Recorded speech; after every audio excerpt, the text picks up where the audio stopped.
We now talk about Mexico. So Mexico, they get destroyed, absolutely destroyed. Kind of like Chile last World Cup or last Copa America, combined Copa America that they had. Kind of similar to that, completely destroyed by Uruguay 4-0. It was 8 goals for Mexico. 8 shots for Mexico, 8 shots for Uruguay, 4 shots on target to Uruguay, 3 shots on target in Mexico, 55% possession for Mexico, 45% possession for Uruguay. But let's be honest, the stats don't tell the story. Uruguay had about 3.5 expected goals, with Mexico having less than 1. They really just struggled to contain the pace and pure athleticism of the guys like Darwin Nunez, Facundo Palestri. They just couldn't handle them. And Uruguay, they had some of their main guys in, like a Darwin Nunez, like a Ugarte, like a Bentancur, like a Jimenez, but a lot of their main guys were also not in there, like a guy like Julian Araujo. I said Julian Araujo, Ronald Araujo, Federico Valverde, Caceres, he didn't start. A lot of these guys they didn't, and there's a few Liga MX players in this Uruguayan team that don't really play much. But Mexico, they did go with a lot of you assume a lot of second team guys. I hope this is not their starting 11, because they played. Santi Jimenez didn't come in off the bench. Alexis Vega, he didn't play. Luis Romo, he came in off the bench. So. But still, the way that they were dominated, and it's just like they just couldn't keep up with them physically. The athleticism, the lack of athleticism difference, the lack of quality difference. Ugarte and Bentancur just completely outclassed Alvarez, Beltran, and Pineda. It was just bad to watch and concerning. And it seems like it's not surprising too. And that's the most dangerous part as a Mexican fan, is when these kind of results are not surprising. And, it seems like this Copa America is just going to be a wash. It's just preparation. And, before this window, I thought Mexico were clearly going to get through in this group. But, the more you think about it now, in my opinion, Ecuador, they are the best team in this group by far. Based on how Ecuador performed at the last World Cup, and just based on that, purely how Ecuador performed at the last World Cup, at this World Cup qualifier so far, they've had 3 wins, 2 draws, 1 loss. Not horrible, but just based on that. And Venezuela has actually been pretty good in the qualifiers too. Is also going to be in this group with 2 wins, 3 draws, already having 9 points, finishing 4th so far up to this point. They're not a horrible team, but Ecuador, I think they're clearly a better team than Mexico. I think they come into this thing. Now Venezuela, they have a chance to be a factor. They actually gave Mexico issues at the last Copa America. It took a last minute or a minute 82nd minute goal by Juan Tecatito Corona to even get a point from Venezuela that ended up helping them win that group. So I don't count out a team like Venezuela to give Mexico trouble. And then Jamaica is a team. Yes, they have turmoil with the federation, but a lot of talent within this group. They played today against Dominican Republic, actually, at the World Cup qualifiers. And this is a team that has some talent. In my opinion, if they can get it together, they have Bobby D, Cordova Reed. They got Mikel Antonio, Shamar Nicholson. This is a team with the. Now they're not gonna have Leon Bailey at this tournament because of the issues that he has with Jamaica. But this is a team that has talent. They always have pace and ability. They pushed the United States national team to the last minute. They actually performed much better against the U.S. than Mexico was able to do in the following game at the final. So just based on that, I think this Jamaica team will also give Mexico a run.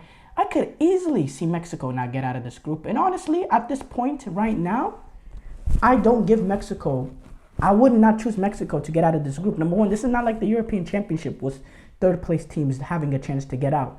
You have to finish first or second. Right now, I'm leaning towards Ecuador and Venezuela. Maybe I might have Mexico finishing bottom of this group. That's how poor they've been. And a lot of this U.S. men's national team and their dominance over Mexico, I think that has a lot more to do with how poor Mexico has been compared to how good the United States is. Because you see, the United States, they don't really look dominant. They were down against Jamaica 1-0 for the entire game. It took a last-minute equalizer to get them even into the extra time. At the World Cup, they drew against the Wales team. Could have lost that game with the way it went in the second half.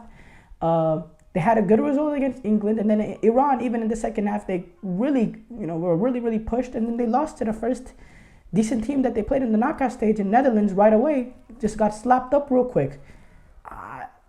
It's not like this U.S. team is world beaters, and I think it has what how U.S. don't really have a signature win besides Mexico under Berhalter, and including how poor Mexico just looks in general, not getting out of the group with Poland and Saudi Arabia. I really think it's, for me, it's clear that the U.S. dominance over Mexico has a lot to do with Mexico's lack of ability compared to U.S.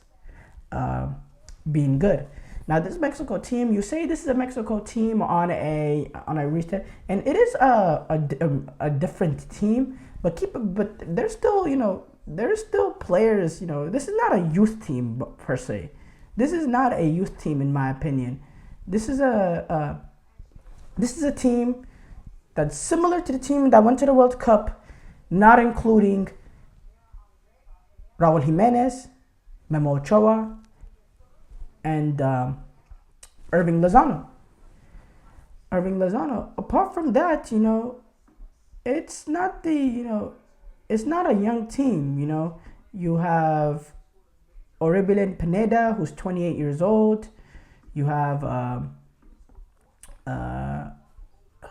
Edson Alvarez, who's 26. They have Fernando Beltran, 26. Some players, yes, they're younger. Some players, they're younger. They have played the center back partners 22 years old, but those are guys that are not going to play at the Copa America. And I don't see real dynamism and pace within this team. Now I think Uriel Antuna is a guy that comes in, and he's a player that I've always thought was decent. I think he gives you a little bit of verticality and gives you pace in the team. Now with the Mexicans, all their players they can still control the ball very well, and they have pure ability when it comes to their technical ability. As a Mexican, they're always good technically. I just think the lack of athleticism within this Mexican national team is very, very shocking. It's very slow, sluggish players, that are getting physically and athletically dominated by teams that have much better athletes.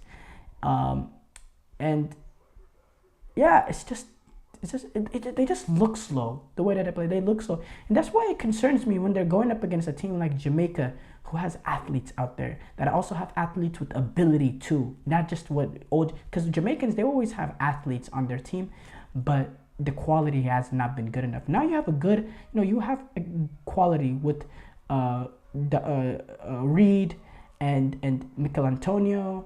I don't know. I think this Mexican national team, and I don't know what kind of, how they can reasonably create some sort of positivity entering the World Cup. Now, Jimmy Lozano, is he going to get fired before the Copa America? I don't know.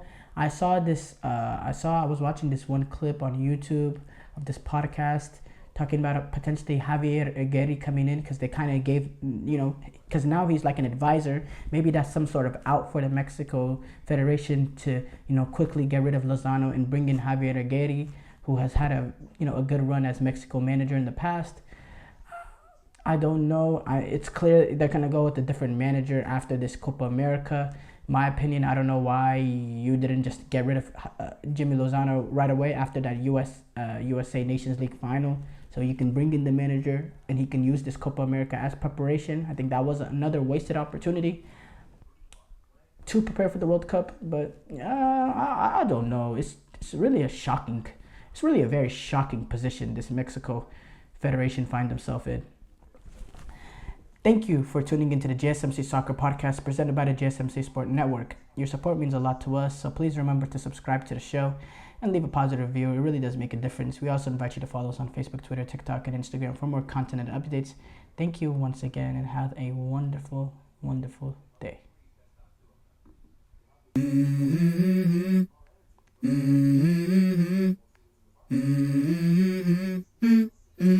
Let's go. I wake up to a